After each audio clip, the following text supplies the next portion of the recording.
Imagine for a second that you build a massively profitable, globally recognized tech company. Right, the absolute dream for, anyone in that space. Exactly, the dream. You employ thousands of people, your products are used all over the world, and you've achieved financial security that most people they can't even fathom it. You've completely won the game. You've won. But then imagine someone pointing at your life's work, right? Your absolute pinnacle of success.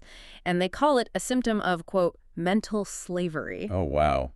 Yeah, that's a staggering accusation. It really is. And that is exactly the accusation we are unpacking today on this deep dive. It's an accusation that completely subverts how we are conditioned to view success, especially in the tech world. Because we look at a profitable founder and we see a conqueror, right? Totally. A visionary. Exactly. But the author we're looking at today looks at that exact same founder with the exact same balance sheet and sees a tragic capitulation. Yeah, and since we are diving into a text that literally throws around words like slavery and colonialism, let's establish the ground rules right up front for you listening. Yes, very important. Today's deep dive centers on a fiercely opinionated blog post from Democracy for Nepal. It's written by an author named Paramendra, and the title is, get this, The Utter Total Slavery of the Zoho Guy. It does not hold back. Not at all. So our job today isn't to agree or disagree with this blistering critique. We aren't taking sides, we aren't endorsing the author's worldview, and we certainly aren't condemning it. Right. We are here strictly to put these ideas under a microscope. Exactly. We want to deconstruct the philosophical, the economic, and the psychological arguments the author is making about modern ambition, and see what those arguments reveal about the global tech landscape. We're acting as impartial analysts for a text that basically demands intense scrutiny. Because the author introduces concepts like ambition drain and mental slavery to build a case that in the modern digital economy, seeking absolute global dominance isn't just a business strategy. He argues it's a psychological imperative. Right. So let's start with the inciting incident, right? The thing that triggered this whole essay. The Zoho guy, the founder of Zoho, a highly successful software company, is in the news. Yeah, he's been doing a lot of press. He is. And he's actively urging ambitious Indians who have gone abroad to return to India. Which, on the surface sounds entirely positive. Right. It sounds great. Come home, bring your talent back, build up the local ecosystem. But the author throws a massive curveball here. He diagnoses the Zoho guy as the exact reason Indians are not returning. It's such a flip. And it's because the author understands how cultural modeling works. Because when you become a highly visible, incredibly successful entrepreneur, a transformation occurs. You stop being merely an individual making private business decisions. You become a symbol. You become a living symbol. You become the structural model of what the absolute ceiling of success looks like in that specific cultural context. The burden of the symbol, right? If you are the pinnacle, everyone else calibrates their expectations based on your posture. Precisely. And the author argues that if this symbol, this pinnacle of achievement, is perceived as constrained or timid or fundamentally allergic to massive, dominating global scale, the subconscious message broadcast to the ambitious diaspora changes entirely. It isn't simply come back. No. The silent, much louder message is come back and shrink your dreams. Oh, wow. Come back and shrink your dreams. So it's not a flight of human capital, it's a flight of sheer scale. Exactly. The author uses a specific phrase for this, actually. He says, India doesn't just suffer from brain drain, it suffers from ambition drain. Which is such a powerful distinction. Because we know how to measure brain drain, right? You look at immigration data, you count the thousands of engineers getting on planes to work in Silicon Valley, but ambition drain is invisible. Yeah, how do you measure that? You can't. The author is suggesting there is a critical shortage of founders who possess the inherent, unapologetic belief that they have the right to build the biggest thing in the world. It is a deficit of imagination and entitlement, not a deficit of intellect or technical capability. I mean, the raw engineering talent is undeniably present. Unquestionably. But the scale of what that talent believes it is allowed to build is artificially capped. Think about your own career for a second if you're listening. If you are an executive or an engineer operating at the absolute cutting edge, you want to test your limits. Of course. If someone invites you to join an ecosystem, but the unspoken rule of that ecosystem is that you aren't allowed to build anything that challenges the global heavyweights, you aren't going to go. Right. It's like being a world-class race car driver. Yeah, but you're only allowed to drive in a parking lot. Exactly. It's like someone asks you to come home and race, but the local track only allows you to drive 60 miles an hour. You aren't rejecting your home track because it's badly paved. You're rejecting it because the imposed speed limit physically prevents you from realizing your potential. And that speed limit is exactly what the author is attacking. Yeah. And, he anticipates the most common defense for this behavior. So totally. People will look at a founder who chooses a quieter, smaller path and say, well, that's just a personal lifestyle choice. Right. They'll say he has great work-life balance, he's content. But the author completely rejects that framing. He elevates this from a personal preference to a deep-seated civilizational flaw. Which brings us to the core accusation of the entire piece. The author redefines slavery in a way that is, honestly, it's incredibly uncomfortable. It really is.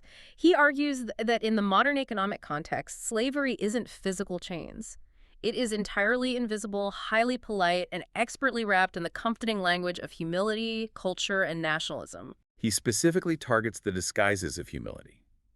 The text calls out the exact phrases society usually applauds. Right, like when a successful founder says, I am grounded. Or, I don't want attention. Yeah, or I just want to stay close to my roots. We generally praise them for that. We write glowing profiles about how refreshing their humility is compared to the arrogance of Silicon Valley. But the author violently strips away that veneer. He translates that humility into its raw psychological component, which he says is fear. Fear, not virtue. Exactly. He asserts that this isn't virtue at all. It is the fear of scale, the fear of wielding actual power, the fear of brutal, unrestrained global competition. And perhaps most revealingly, the fear of becoming too big to hide. Yeah, that's a key part of it. The author elevates this to a sociological diagnosis. He identifies this as a uniquely Indian psychological condition, though. I mean, you could argue it applies to many post-colonial societies. Definitely. It is the deep-seated desire to succeed, but only up to a very specific safe point. It's the drive to win, but strictly within boundaries that an external authority has drawn.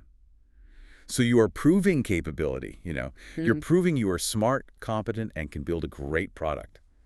But you do it without ever claiming sovereignty. You never say, I am going to take over the board and rewrite the rules of this industry. Exactly. It is the ultimate manifestation of performing for a judge rather than becoming the judge.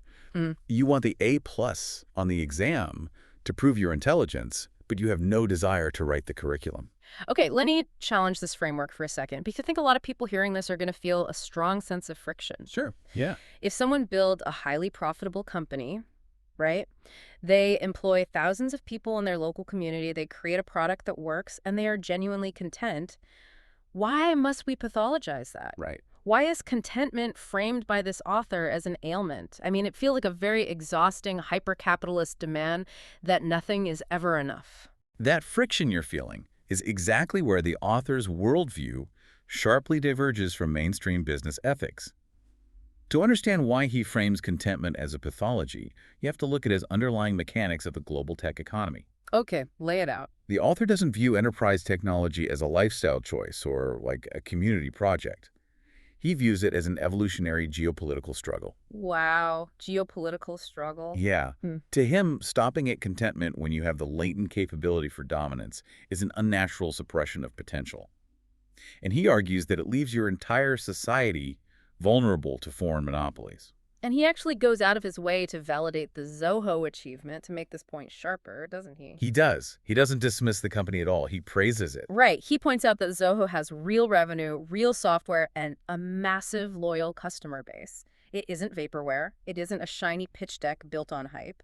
The founder successfully executed the hardest part. He built a functional, highly profitable machine. And that validation is crucial to the argument.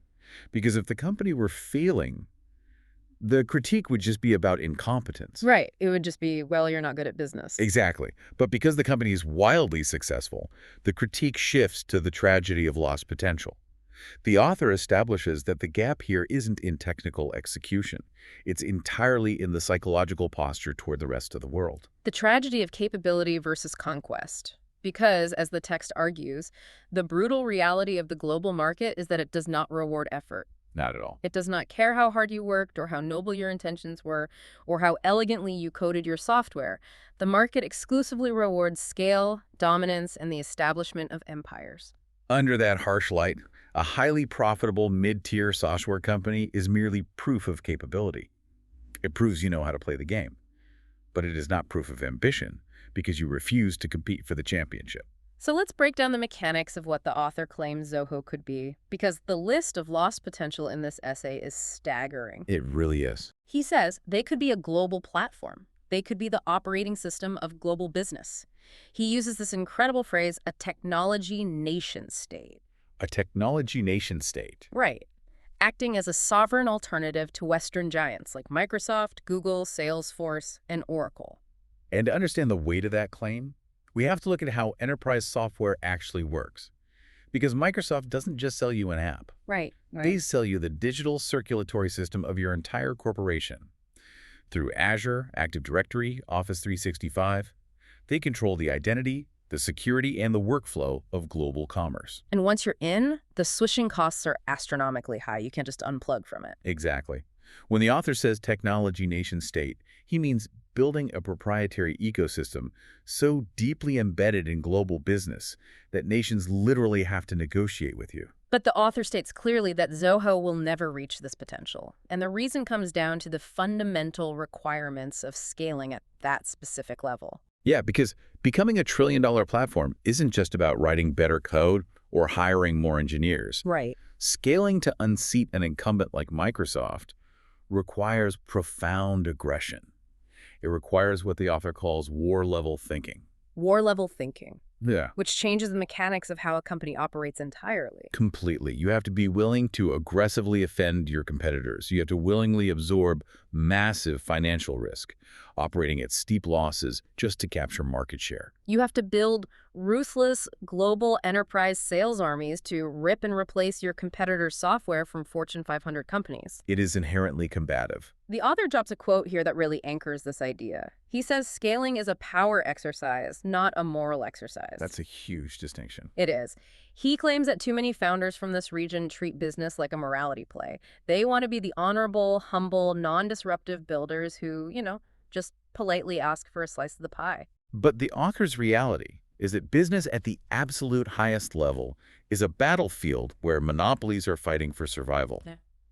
If you approach a power exercise with the mindset of a morality play, you are basically bringing a polite request to an artillery fight. It's the difference between trying to win a debate and trying to win a war. Yeah, that's a good way to put it. Because in a debate, you rely on the merit of your argument. Your software is cheaper, it's faster, it's cleaner. You should win based on that. Right. But in a war, merit isn't enough. You need logistics, you need aggressive expansion, and you need the absolute conviction that your opponent must lose for you to win. Like a chess match. Right. If you're playing a friendly game of chess at a cafe, you might not crush your opponent just to spare their feelings. That's the morality play. But in a world championship, if you have the advantage, you must conquer the board. Exactly. And the author is saying these founders have the technical artillery to win the war, but they refuse to fire because they're terrified of the noise. And that refusal to engage in the power exercise becomes glaringly obvious when we look at the mechanics of venture capital, which brings us to the paradox of validation and the refusal of global funding. This is where the story gets deeply ironic. Because in the startup world, the classic narrative is the struggle for capital. Right. Founders begging for meetings. Pitching hundreds of investors, facing constant rejection. But the Zoho founder is in the exact opposite position. The validation paradox. Yes. Because his company is so profitable and technically sound, venture capitalists wouldn't just take his meeting, they would actively beg him to take their money. He is a completely de-risked asset. The product market fit is proven, the execution is proven. The only missing ingredient for exponential world-eating scale is a massive injection of capital. And the author outlines a very specific, geopolitically fascinating hypothetical to show just how vast this missed opportunity is. He points toward the Gulf. Right. The text claims that a founder with this level of validation could fly to the UAE and easily raise a, quote, $1 trillion on highly favorable terms. Now, obviously, $1 trillion is rhetorical hyperbole to emphasize the scale. Sure. But the underlying mechanism is completely accurate. The author notes that the Gulf is drowning in capital. Let's unpack the mechanics of that capital for a second. Yeah. Because sovereign wealth funds in regions like the UAE and Saudi Arabia funds managing hundreds of billions of dollars, they're in a race against time. To diversify away from oil. Exactly. They are desperately hunting for sovereign technology stacks.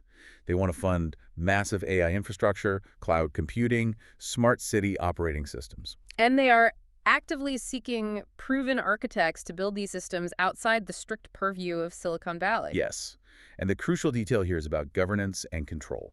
This is huge because the standard defense a bootstrapped founder uses for rejecting venture capital is always, well, I don't want to lose control of my company. Right, I don't want a board of directors forcing me to compromise my vision. But the author dismantles this completely. At the level of scale and validation we are talking about, the founder has infinite leverage. Absolutely infinite. When a sovereign wealth fund is begging to deploy $10 billion into your proven machine, you dictate the terms. You write the rules. The author argues that this capital could be raised with supervoting shares, guaranteeing the founder never loses board control. The company could remain independent, maintain its cultural soul, and still arm itself with the war chest required to challenge Western monopolies. So the infrastructure is there, the market is there, the money is literally waiting on favorable terms. So what is the blockage? Why would a founder refuse the fuel required to build an empire? Because, as the author synthesizes it, the refusal isn't a financial calculation at all. It is a deeply embedded worldview. A worldview. Raising that kind of capital is a very public, irreversible declaration of war on mediocrity. Taking the money is a binding statement to the market that says, I am no longer here to just run a nice software business. I am here to build a global empire and unseat the incumbents. And the founder simply lacks the psychological permission to declare that. It's the fear of too much. Because taking the money paints a massive target on your back. It means Microsoft stops viewing you as a niche annoyance and starts viewing you as an existential threat. It means regulators start looking at you. Geopolitical forces start factoring you into their equations. The author explicitly contrasts this refusal with the mindset of Silicon Valley. Because in the Silicon Valley framework, becoming a giant target, attracting regulatory scrutiny, fighting massive legal battles, that means you have won the game. Right. It is the cost of absolute relevance. But the author labels this refusal to scale as the mindset of a colonized society. That is a heavy, loaded phrase, the mindset of a colonized society. It's intense. He uses it to describe a society haunted by the ancestral memory that becoming too visible or too ambitious inherently invites punishment. Like if you stick your head above the crowd, the occupying empire will just chop it off. Right. Therefore, safety is found in staying just small enough to be ignored by the true power players. And to prove that this isn't just an isolated quirk of one current founder, the author pivots to a painful historical precedent. A cautionary tale from the early days of the internet. Yes. A tale that perfectly illustrates the cost of this psychological ceiling. The story of Hotmail. Hotmail. For anyone listening who wasn't online in the mid-90s, we really have to establish the sheer gravity of Hotmail. It wasn't just a convenient email client. Not at all. It was one of the first truly viral, world-changing consumer applications in the history of the internet. It was the portal through which millions of humans experienced the digital world for the first time. It was a profound paradigm shift. And the author asks us to look past what actually happened and envision the alternate destiny. What could Hotmail have become if the ambition of its creators matched the raw power of its innovation? The text asserts that it could have been Gmail, years before Google even conceptualized it. It had the user base to become the definitive identity layer of the internet. Let's explain the mechanics of an identity layer for a second. Because when you own the email address, you own the passport to the user's entire digital life. Exactly. Every bank account, every social media profile, every software subscription is tied to that identity. If you control that layer, you can seamlessly expand it to cloud storage, messaging infrastructure, and a massive enterprise productivity suite. You basically control the funnel. And the author puts a pretty conservative valuation on this alternate destiny. He calls it a $100 billion empire. Wow. Hotmail possessed the raw materials to become one of the central pillars of the modern digital economy. But we know the reality. Hotmail didn't become a sovereign pillar, it was sold. It was sold. And the author's framing of this transaction is just piercing. He says it was sold to, quote, the white guy Bill Gates for $400 million. Now, to be clear, $400 million in 1997 is an unfathomable amount of wealth. Generational security. Exactly. But the author's psychological read on this moment ignores the money completely. He views the transaction symbolically. The author argues that this was the precise, devastating moment the inventor voluntarily decided to hand over the architecture of the future to someone else. He writes, quote, "It was not the sale of a product. It was the sale of a destiny." The sale of a destiny. Because the burden of carrying a $100 billion empire, of managing the complexity and the war-level thinking required to scale it, it just felt too unnatural, too heavy. Yeah. And the author proactively dismantles the standard excuse we hear for early tech acquisitions. Because people always say, well, back then, founders outside the inner circle lacked access. The lack of access myth. Right. They say they couldn't secure the follow-on venture capital, they couldn't hire the specialized engineers, they didn't have the geographical advantage to scale. And the author tears that down entirely. Yeah. Hotmail had the traction to raise literally any amount of capital they wanted. They were in the right location. They had the talent. So why did they sell? The brutal, uncomfortable truth, according to the text, is that they sold because they lack appetite. They lack appetite. So it's not a lack of resources, it's a lack of stamina for the psychological warfare of being at the top. Exactly. They lack the appetite for dominance. They look at the prospect of being a global tech emperor, and it feels fundamentally alien to their self-image. They subconsciously believe that the world order will not actually permit them to win at that absolute highest echelon. So they take the cash and voluntarily surrender their sovereignty. They trade the uncertainty of greatness for the absolute security of an exit. And the author sees this not as a rational business decision, but as a tragic capitulation to that colonized mindset we discussed earlier. It's such a sobering thought. I mean, think about the mechanics of your own decisions if you're listening to this. How often do we all take a metaphorical buyout on our own potential? That's a great question. Do you stay in a mid-level management role because the politics and exposure of the executive suite feel too unnatural to navigate?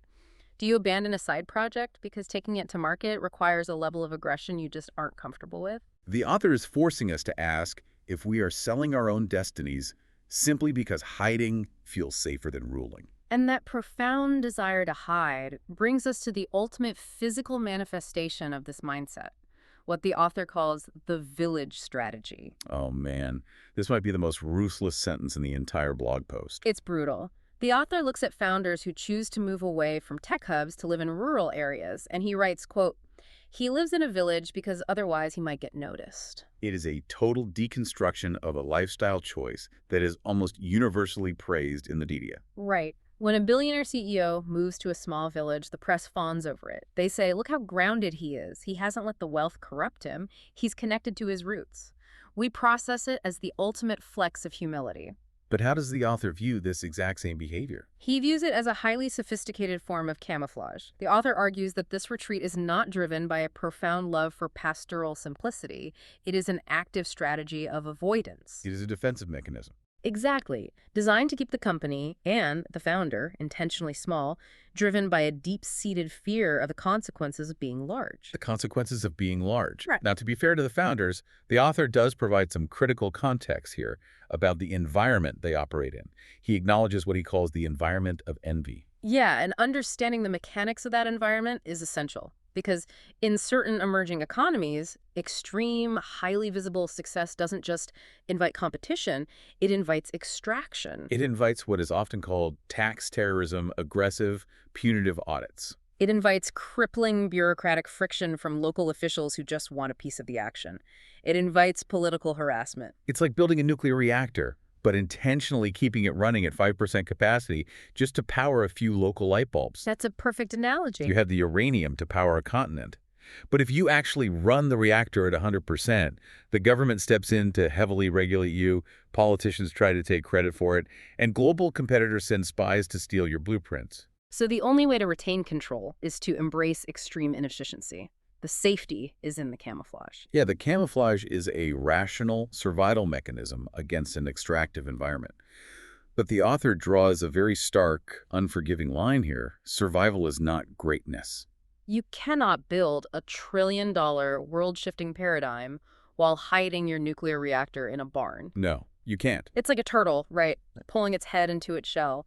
It's a great way to survive a predator, but you cannot win a race, let alone chart a new course, while hiding in a shell. To build at the level of Microsoft or Google, you must become impossible to ignore. The text asserts that truly great companies are not built in secret, quiet harmony. They are built in loud, public confrontation with the world. You have to force the existing systems to adapt to your gravity rather than shrinking your gravity to fit into their systems. And this reliance on external systems for safety and validation leads the author to make his most explosive historical comparison, which moves us into Section 7, the new colonialism. This is where the text requires us to really pay attention to the mechanics of history, because the author observes a very modern phenomenon.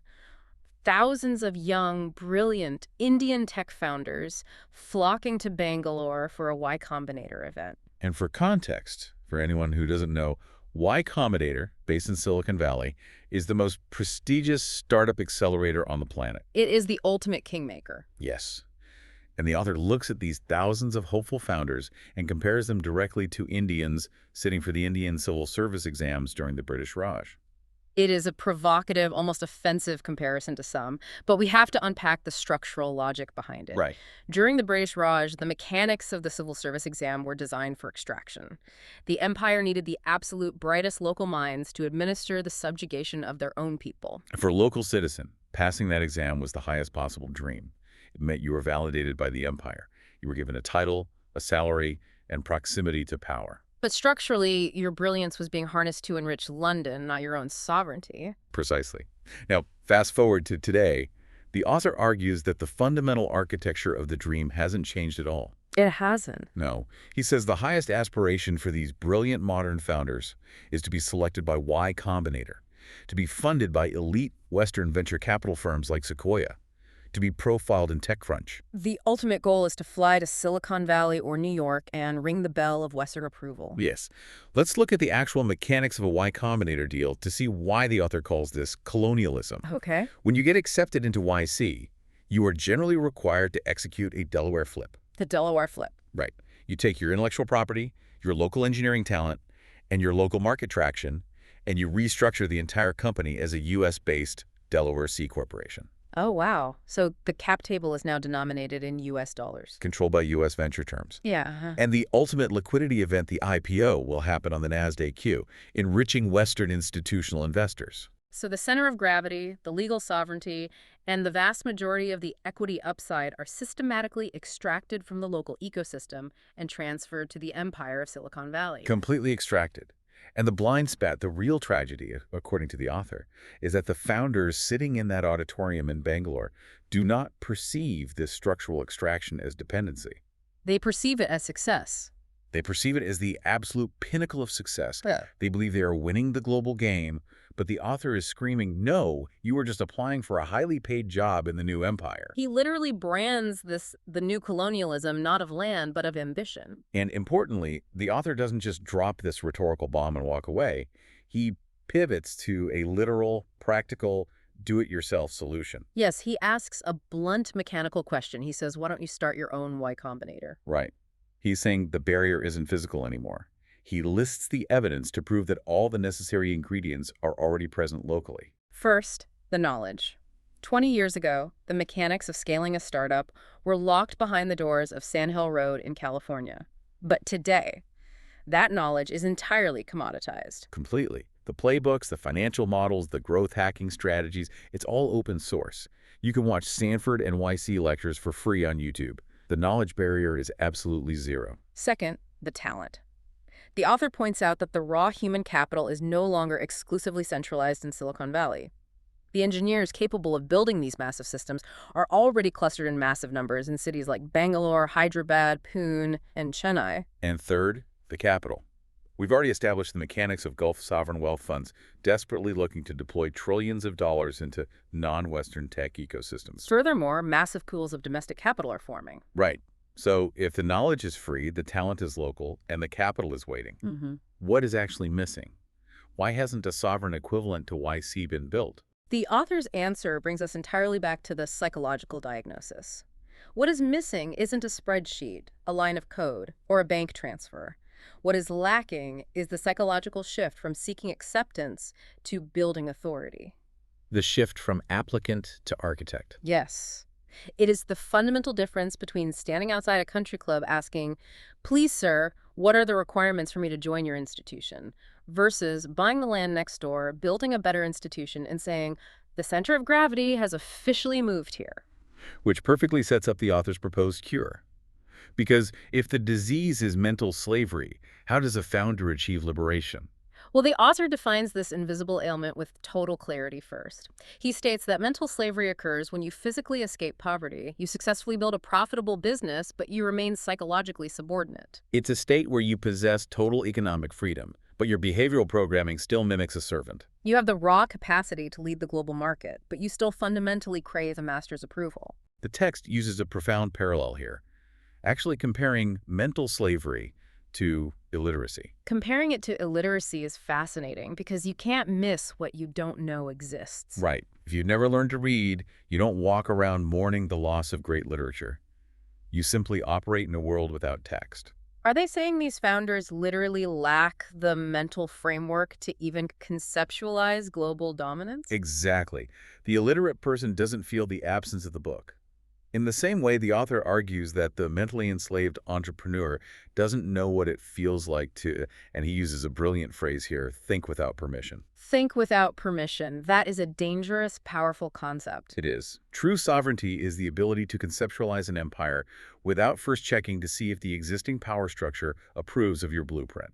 So what are the mechanics of getting there? The author lays out a two-step path of liberation. Step one is simply awareness. The founder must have the brutal realization that the ceiling pressing down on their ambition isn't structural. It isn't a lack of venture capital. It isn't government regulation. It isn't geographic disadvantage. The ceiling is entirely psychological, and they built it themselves. Once that awareness hits, you move to step two, which is decision. This involves actively, consciously refusing the global role that has been assigned to you. Because the text asserts that the global economic order has assigned Indians very specific, comfortable roles. Brilliant engineers, diligent coders, reliable back-office service providers. Yes, the world has explicitly not assigned them the roles of global emperors, owners of the infrastructure, or sovereign platform builders. So the liberated founder sees that assigned role and rejects the script entirely. They don't try to negotiate with the psychological ceiling to raise it an inch or two. They completely shatter it. But the text is very pragmatic here. It clarifies that breaking the ceiling is just the starting line. The actual mechanics of empire building don't magically appear just because you feel ambitious. Right, you don't just wake up as an emperor. No, the author compares the execution of ambition to learning to play the piano. You can't just sit down at a Steinway, filled with passion and desire, and expect to play a flawless concerto. Empire building requires ruthless discipline. It requires repetition. It requires the muscle memory of navigating corporate warfare. And most importantly, it requires a massive tolerance for public failure, for hitting the wrong notes in front of a global audience. Ambition is a mechanical skill, not a genetic trait. And mastering that skill extracts a heavy emotional toll. The author issues a stark warning here. Global ambition is incredibly lonely. Very lonely. When you start thinking without permission, when you flip the board and refuse to play the polite Sunday chess game, you lose your community. The text notes that most people will fundamentally misunderstand you. They will mock your grandiosity, and they will actively try to shrink you back down to a size that makes them feel comfortable and secure. It is the relentless gravitational pull of societal mediocrity. Everyone wants you to succeed, but only up to the exact point where your success doesn't highlight their own compromises. I have to marvel at the sheer intensity of this framework. It is relentless. It frames the human desire for safety as a slow, comfortable death. It really does. But I want to push back on one specific tactical point the author makes here. He claims that a founder whose goal is merely to prove Indians can succeed is engaged in a tragic waste of time. Yes, he contrasts that with a founder whose goal is to win the future. But wait, why is proving success a waste? Doesn't representation matter? Doesn't a highly competent, well-behaved, successful Indian CEO pave the way for the next generation? It certainly creates a template, but within the author's strict framework, the motivation is flawed. If your primary goal is proving you can succeed, you are, by definition, still performing for a judge. Right. You are looking at the Western tech establishment and saying, look at my balance sheet, look at my code. I meet your standards. Do you accept me? You are still operating with the mechanics of an applicant. You are arguing a brilliant case in a court that someone else built. Exactly. Winning the future, on the other hand, requires abolishing the judge entirely. You aren't trying to meet the existing standard. You are violently establishing the new standard. You aren't arguing in court. You are building a new courthouse and forcing everyone else to learn your laws. Building a new courthouse, that is a massive paradigm shift. And it perfectly bridges us into the final, most expansive section of our deep dive. We are zooming all the way out. Section 9, the broader diagnosis. Because the author pulls the camera back and concludes that the Zoho guy, the individual founder who's, quote, started this entire essay, is not the actual villain. No, the author ultimately absolves him as an individual, stating he is merely the most visible, high-profile symptom of a much deeper macro issue. And the macro thesis is staggering. The author diagnoses that India, structurally, behaves like a civilization that fundamentally doubts its own validity. He sets up an incredible historical contrast to illustrate this. On one hand, you have a civilization with 10,000 years of profound history, unmatched philosophical depth, staggering population numbers, and massive geographic scale. And yet, despite the gravity of that civilizational weight, the system continuously, reflexively seeks validation and permission from a 300-year-old Western empirical framework. The 10,000-year-old giant constantly asking the 300-year-old empire for a stamp of approval. It's a crisis of civilizational confidence. And this structural doubt explains every mechanical failure we've discussed today. The sovereign technology platforms won't be built, the trillions in Gulf capital won't be harnessed, and the new non-Western hubs won't form until this core psychological posture is corrected. The author distills this entire civilizational crisis into one final binary: applicants versus builders. Applicants are structurally designed to seek acceptance. They optimize their entire existence around the question, will they fund me? Will Y Combinator choose me? Will the market validate me? Builders, however, operate on entirely different mechanics. They create institutions. Their operative question is never, will they fund me? Their question is, how do I architect the infrastructure to fund the future? They don't look for a vacant slot in an existing ecosystem. They engineer a new ecosystem that possesses its own irresistible center of gravity. The author frames this necessary shift as an unfinished revolution. He points out the historical reality political independence was officially won in 1947. The flags changed, the administration changed, the borders were drawn. But the mental independence, the sovereignty of ambition, remains glaringly unfinished. The text asserts that the next revolution won't be fought with political slogans, government policies, or border disputes. No, the next revolution is purely economic and structural. It requires building technological and economic empires so incredibly massive, so fundamentally dominant, that the rest of the world is physically forced to reorganize its supply chains and digital dependencies around them. And that profound realization brings the essay full circle, right back to the inciting incident. The Zoho guy, standing at the podium, urging ambitious Indians to return home. The author's final definitive verdict is that the diaspora will not return for small dreams. You cannot lure the ocean fish back to the pond by telling them the pond is safe. They have tasted the mechanics of scale. The author states they will only return when the ecosystem fundamentally transforms into a place where the biggest, most aggressive, most dominating dreams on Earth can actually be executed. They will return only when the psychological ceiling is permanently shattered. When the mental slavery ends. What an absolutely relentless intellectual journey. We have covered a massive amount of ground today, moving from the micro to the macro. We really have. We started with a critique of one highly profitable founder and explored how symbols dictate cultural ambition. We analyzed the mechanics of ambition drain, where the capacity for scale is artificially capped. We broke down the tragedy of Hotmail, selling a $100 billion destiny for the safety of a $400 million exit. We unpacked the village strategy, revealing how humility is often just camouflage to avoid the regulatory and geopolitical consequences of being large. We examined the controversial mechanics of the Y Combinator Delaware flip, comparing it to the talent extraction of the British Raj. And finally, we explored the cure, the grueling transition from an applicant seeking a master's validation to an architect building a new world order. It is a sweeping, demanding thesis.